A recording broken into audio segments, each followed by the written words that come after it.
पूरे देश को बर्बाद कर दी, गरीबी ला दी, गैस सिलेंडर महंगा कर दिए, पेट्रोल महंगा कर दिए, तेल महंगा कर दिए। मतलब नमस्कार, आप देख रहे हैं एएम न्यूज। मैं हूं मोना पटेल। इस वक्त मैं हूं बीजेपी कार्यालय में और यहाँ मौजूद है बथनाहा विधायक अनिल राम जी, और इनके साथ मेरा पहला इंटरव्यू है और अपने क्षेत्र में क्या क्या कार्य किए हैं और क्या क्या बाधित है, इस पर मैं आज इनसे चर्चा करती हूँ। चैनल में स्वागत है। बहुत बहुत धन्यवाद आपका। अभी तक आप अपने क्षेत्र में क्या क्या कार्य किए? देखिए, क्षेत्र जो अपना बथनाहा विधानसभा क्षेत्र है, एक हम लोग जब पहली बार विधायक बने उस समय में जनता ने हमें आशीर्वाद दिया और एक रिकॉर्ड तोड़ बहुमत से जीत करके हम विधानसभा पहुंचे। उसी कर्तव्य और निष्ठा के साथ हमेशा हम काम करते रहते हैं। ऐसे तो अनगिनत कार्य बथनाहा विधानसभा में हुए हैं, अगर चर्चा हम करने लगे तो अभी से लेकर के शाम हो जाएगा। कुछ कार्यों का चर्चा हम आपसे कर दे रहे हैं, जिसमें एक सुपैना पुल का एक मुद्दा था। और जब हम चुनाव जीते तो उस समय में भी हमने जनता से वादा किया था, और वो सुपैना पुल आज़ादी के समय से ही वो पुल ध्वस्त था। बाढ़ के समय लोग नाव के सहारे पार करते थे। और उस समय में हमारे, जब मैं चुनाव लड़ रहा था तो आदरणीय मंगल पांडे जी स्वास्थ्य मंत्री हमारे थे, और वो चुनाव प्रचार में आए थे। और बाकी जो हमारे प्रदेश के भारतीय जनता पार्टी के नेता हैं उनसे भी हमने आग्रह किया कि ये पुल कितना आवश्यक है। और वो पुल, आप ये जान लीजिए कि वो पुल आज जो है वो बन करके तैयार हो गया है। आप वहाँ जा करके देख सकते हैं कि कितना बड़ा और भव्य पुल वहाँ बन करके तैयार हुआ है। अपने क्षेत्र में करीब 40 से 45 बड़ी सड़कों का निर्माण हमने करवाया है, जिसमें आपका योगवाना से बसबिट्टी तक जाने वाली सड़क वर्षों से जर्जर थी। आम लोगों को काफ़ी परेशानी का सामना करना पड़ता था। उस सड़क पर अभी काम चल रहा है, हम लोगों ने उसका शिलान्यास कर दिया और आप जा करके वहाँ देख सकते हैं। हम तो कहेंगे कि आप सुपैना पुल भी जा करके देखिए, योगवाना बसबिट्टी सड़क भी जा करके देखिए, रनौली से दिघी तक जाने वाली सड़क। एक दिघी अपना जगह है, पंचायत है। उस पंचायत में जब आप जाते तो उसमें देखते कि बड़ी से बड़ी गाड़ी उसमें फंस जाता है। पूरा जो है पैर आपका समझिए वो गाड़ी ही फंस जाएगा। तो उस पंचायत की ऐसी स्थिति थी। और हमने योगवाना से आपका रनौली मोड़ से समझिए दिघी तक का सड़क का निर्माण। वही दिघी ना जहाँ लीची के लिए बच्चे, हाँ वही दिघी। आप जरा जा करके देखिए आज वहाँ पे कितना भव्य सड़क का निर्माण हम लोगों ने करा दिया है। इसके अलावा कई सड़कों का निर्माण हुआ। आप मेजरगंज से सोनवर्षा तक जाने वाली सड़क को देख लीजिए, काफ़ी लंबी सड़क है। उस सड़क पर जा करके देख लीजिए, बॉर्डर इलाके का सड़क है, कई प्रखंडों को जोड़ने वाली सड़क है। उस सड़क को भी हम लोगों ने शिलान्यास किया। आज के समय में वो बन करके भी तैयार हो गया। एक कन्हौली जो है, आप फतेहपुर से आप कन्हौली चले जाइएगा, एनएच से जब हम कन्हौली होते हुए भासर जाते हैं और वहाँ से फिर उसी रास्ते से हम मेजरगंज भी जाते हैं, तो ये सड़क भी वर्षों से लंबित पड़ा हुआ था। बहुत बेहद स्थिति खराब थी, हम लोग को आने जाने में काफ़ी कठिनाइयों का सामना करना पड़ता था। तो उस सड़क का भी निर्माण हमने करवा दिया है। ऐसे अनेकों सड़क का निर्माण हो गया है। कुछ कार्य अभी और बाकी है। पुल पर भी हम लोगों ने बहुत काम किया। जैसे आपका मेजरगंज में हनुमान नगर में पुल का निर्माण हो रहा है, आपका सुपैना में पुल का निर्माण कंप्लीट हो गया है, हनुमान नगर वाला भी कंप्लीट हो गया है। आपका बहेरा पंचायत में चले जाइएगा तो वहाँ पे स्लुइस गेट हमने बनवाया है, वहाँ भी पुल का निर्माण हुआ है। बॉर्डर इलाके से जो नेपाल के रास्ते पानी आता था उससे काफ़ी परेशानी होता था, तो वहाँ भी हम लोगों ने बहुत बड़े पुल का निर्माण कराया है। स्लुइस गेट भी वहाँ बन रहा है, अभी जा करके वहाँ देखिएगा आप लोग।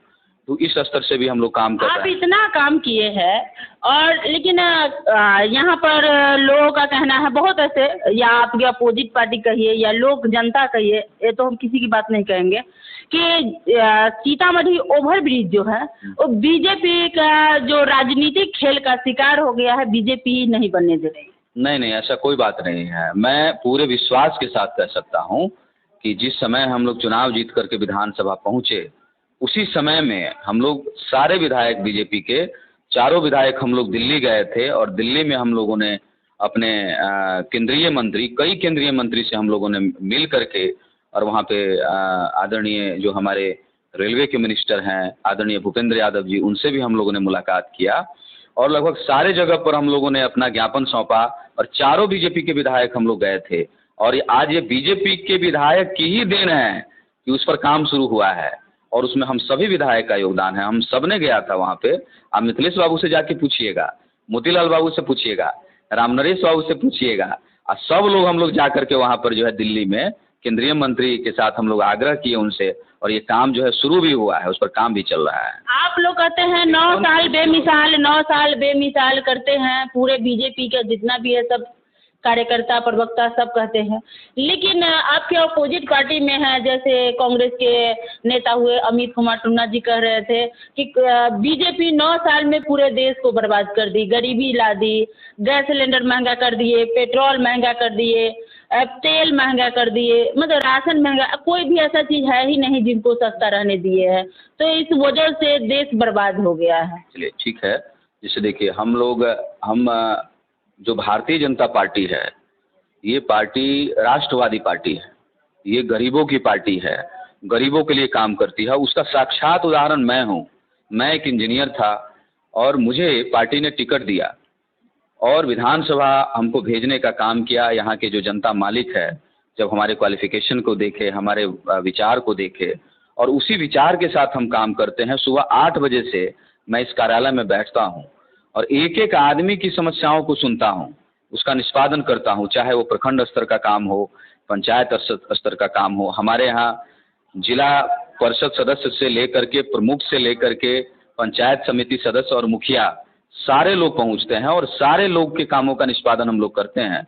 जिला के हर एक पदाधिकारी को हम लोग कहते हैं और उसमें जो भी उचित कार्रवाई होता है वो करते हैं। 24 घंटा बीजेपी के विधायक काम करते हैं, और वो काम किसके लिए होता है? वो काम जनता के लिए होता है। इस विश्व की पहली ऐसी पार्टी है भारतीय जनता पार्टी जिसके कार्यकर्ता 24 घंटा काम करते हैं, और चाहे वो विधायक हो या सांसद हो, वो कार्यकर्ता की तरह काम करते हैं, आम जनता के लिए काम करते हैं, गरीबों के लिए काम करते हैं। आज हमने जगह जगह सामुदायिक भवन बनाने का काम किया है। कई पंचायतों में सामुदायिक भवन का निर्माण हो रहा है, कई जगहों पे स्वास्थ्य केंद्र बन रहा है, और प्रखंड स्तर पर हम लोग बैठक करते हैं।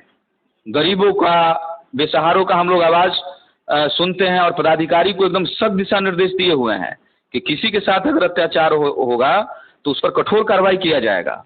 कम से कम गरीब और बेसहारा जो लोग हैं उन लोगों का मदद अवश्य करना है।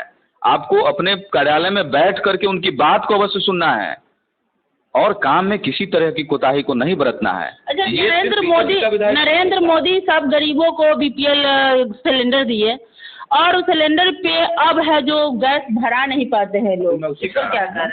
माननीय प्रधानमंत्री जी ने इस 9 साल के कार्यकाल में इस देश को इतना सशक्त किया कि आज अपना भारत जो है वो विश्व की 5वीं सबसे बड़ी आर्थिक महाशक्ति के रूप में खड़ा हुआ है। ये हमारे देश के लिए गौरव का विषय है। आज अपने देश के सैन्य शक्ति की स्थिति को आप देख लीजिए। पहले के समय में सुनते होइएगा, आप लोग तो जाके रिपोर्टिंग भी करते होइएगा कि सीमा पे तैनात हैं सेना के जवान, और पाकिस्तानी लोग आकर के उनका गोलियों से भून दिया, और उनको गोली मारने का अधिकार नहीं था। और आज देख लीजिए, उसको दिल्ली से, हमारे जो सिपाही हैं, सेना के जवान हैं, उनको दिल्ली से परमिशन लेने का जरूरत है क्या?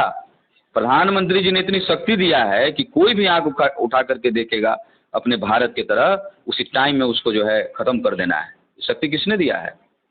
आज पूरे देश भर में अनगिनत एक्सप्रेसवे का निर्माण हुआ। आप ही के, हमारे ही बगल में, तो ये नेपाल के बगल में आप देख लीजिए, बीआरओ के द्वारा जो है वो एकदम 4 लेन का निर्माण हो रहा है कि नहीं? हो ना रहा है। आप दिल्ली जाना कितना आसान हो जाएगा। बिहार से जो है आप सीधा उत्तर प्रदेश पहुंचिएगा, लखनऊ, और लखनऊ से सीधा दिल्ली, 8 घंटे से 9 घंटे में आप दिल्ली से चले आएंगे। यहाँ व्यापारियों को लाभ होगा, युवाओं को लाभ होगा, कितना आवागमन सुलभ होगा।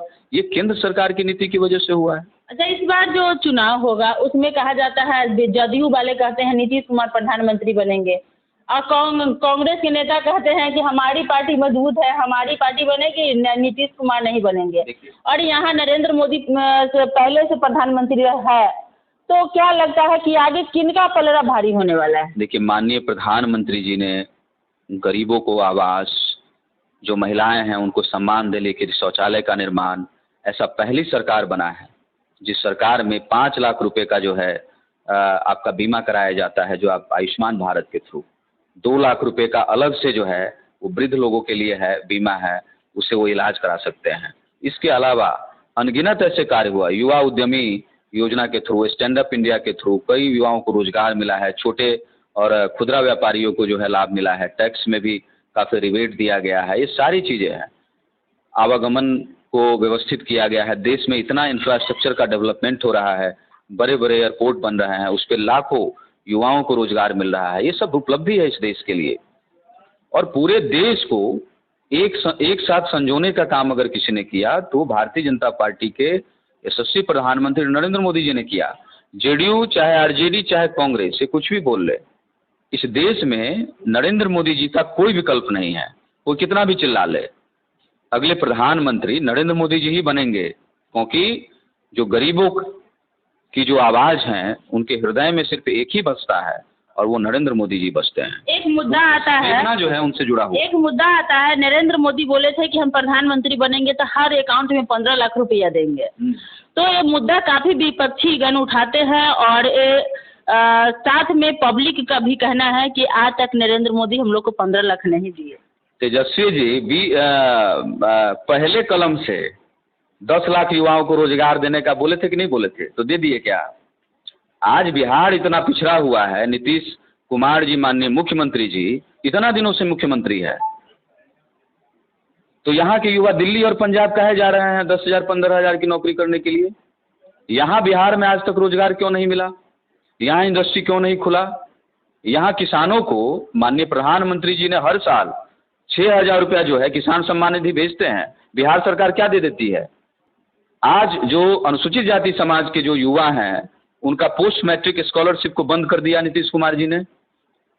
वो युवा कहाँ जाएंगे? दलित समाज के लोग कहाँ जाएंगे? तो ये सरकार जो है बिहार की वो पूरी तरीके से खत्म हो गया है। और ये सब भ्रष्टाचार, कांग्रेस की सरकार थी, एक एक मिनिस्टर भ्रष्टाचार में लिप्त पाए गए थे, उसका इन्वेस्टिगेशन हुआ। आज जरा देख लीजिए कि भारतीय जनता पार्टी का कोई भी नेता भ्रष्टाचार में पाया गया हो, कोई भी मंत्री पाया गया हो, ये हो ही नहीं सकता है, क्योंकि हम लोग काम की बात करते हैं, हम लोग गरीबों की आवाज़ हैं, उनकी बातों को सुनते हैं।